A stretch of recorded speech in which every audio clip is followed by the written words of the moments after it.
Hürmetli görürmenler, bugünkü dersimizde memurlar ve yemek pişmek hakkında sözlep ötümüz.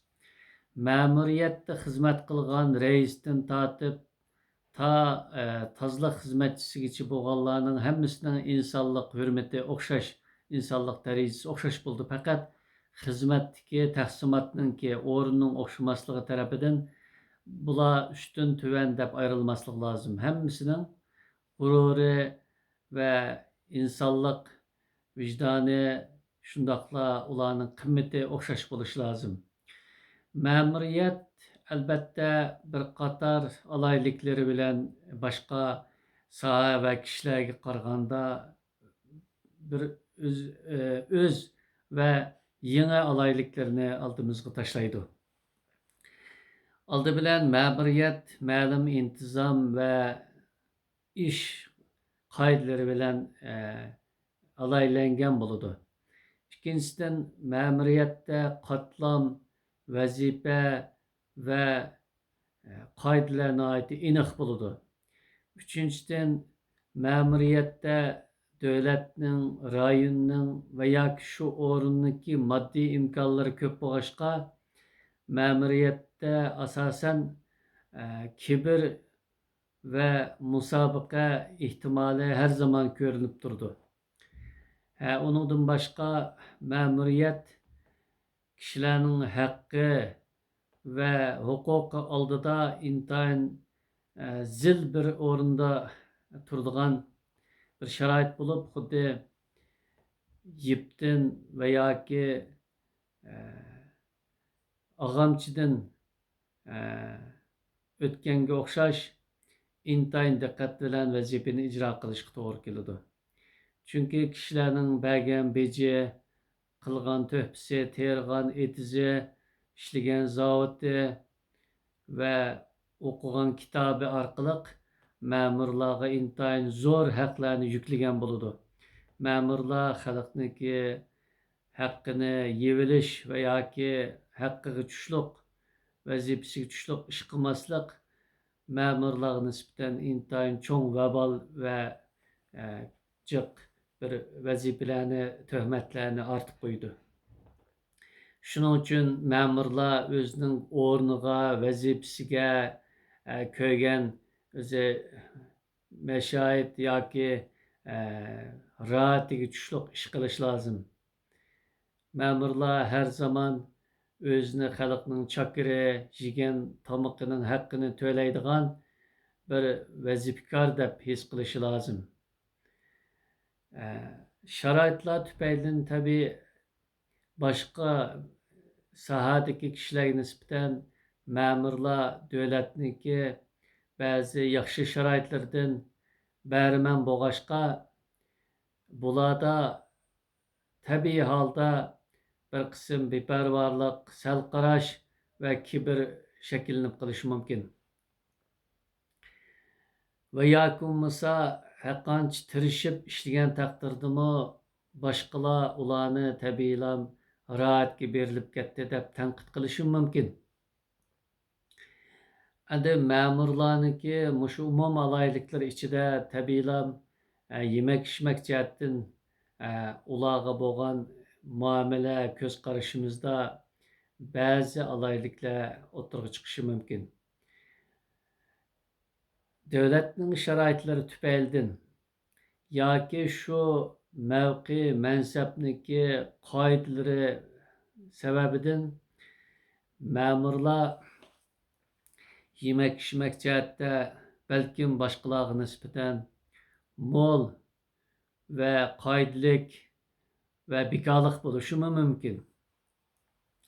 Buni albatta to'g'ri ishiltish ve onu vazifeninki ihtiyacı ve texmi köp hizmet, texmi köp yaxshi ish qilishimniki haydakchilik amili deb tunusak bu vaqtda o yegan yemek içmegimizning haqqini o'tagan bo'lamiz.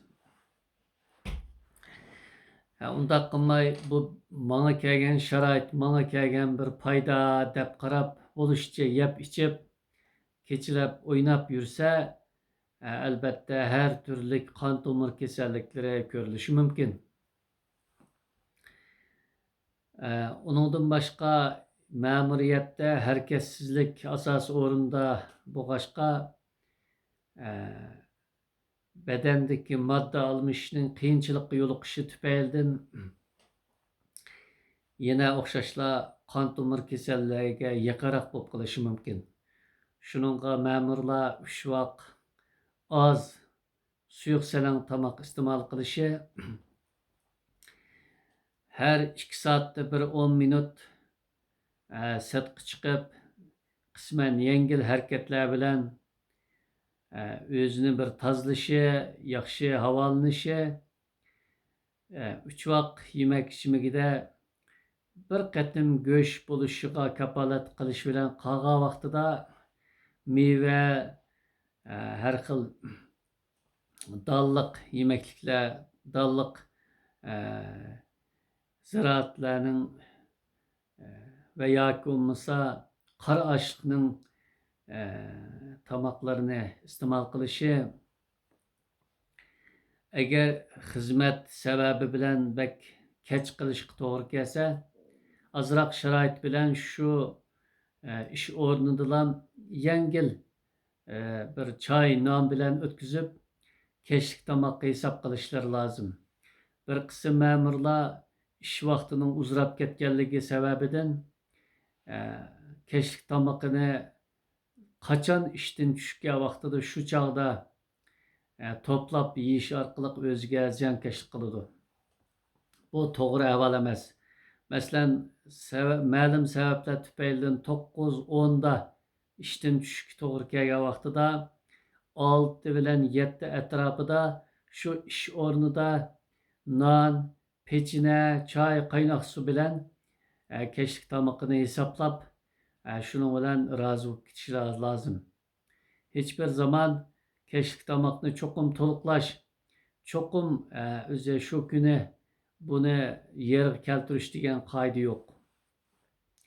Chunki akşamı saat 8:20'dan keyin bütün kainat çöküdü, bütün bedendeki madde almışış astlaydı bu şaraytta ve onundan keyin keç saatlerde toluqladık ve yoki bo'lmasa to'shqizdik deb qoidani o'lik holda tatbiqlaymiz deb ko'plab tomoq yegan vaqtimizda asallam qon tomir kasalliklariga o'zimizni tutib bergan bo'lamiz.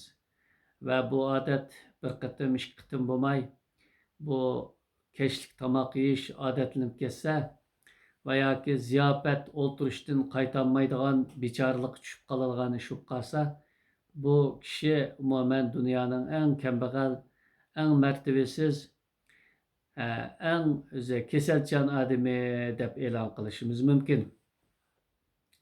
Umuman ma'murlar yuksaklikka yaqinroq tursinmi, tüvellikке ancha yiroqma emas. Tüvellik deganimiz her türlü ağır kasalliklar ve başkalarının tomoqini yeb solgandan keyingi vijdoniy ve qonun oldidagi jazolanishlar bularga yaqin bo'lganligi uchun bularni tüvellikka ancha yiroq emas deb aytamiz. Umuman ma'murlarniki salomatligida qon tomir kasalliklari nisbatan yaqin buluşu elbette bularga bir agalandırış ve bir ders buluş lazım.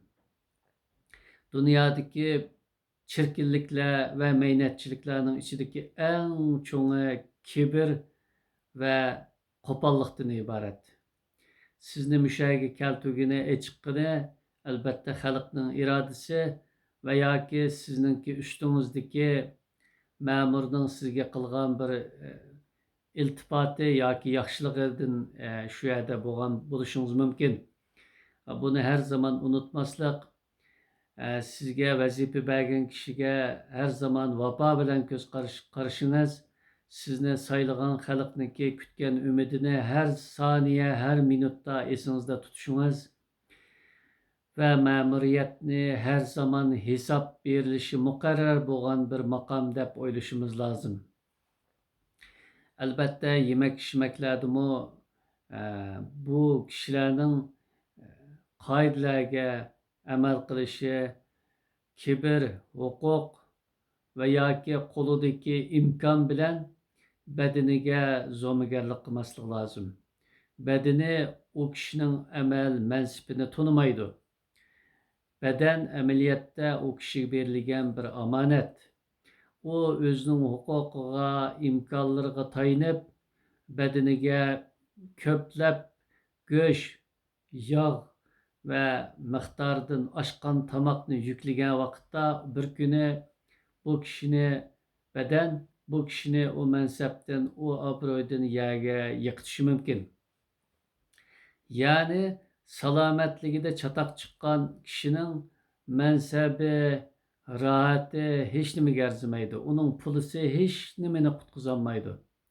Shuning uchun ma'murlar yemak-ichmakda mo'tadil, haddini bilishi, nafsini yig'ishi, o'ziga va boshqalarga odil muomala qilishi, a'zolarini asrashi va xalqning manfaatini o'zining manfaatidan ustun hisoblash lozim. Umuman ma'murlar har zaman yemak-ichmakda, kiyim-kechakda, moddiy boyliqlarda o'ttir yo'l tutishi, o'ziga, nafsiga, biliga, tiliga ega bo'lishi, kishilarga o'zidan texmo tuan emas, o'zidan ustun muomala bo'lishi, o'ziga ish qildirg'ili kelgan xalqqa nihoyatda siliq va go'zal so'zlar bilan imkonning yetishicha yaxshilik qilishi, umuman kelajagi uchun yaxshi ko'chatlarni terib minishi lozim. Chunki inson qaytish yo'lida o'zi tikkan, o'zi qilganlarining mevalarini yoki jazolarini qaytish yo'lida hamını ko'rdi. Bugungi darsimiz mushagicha bo'ldi. Xayr xo'sh.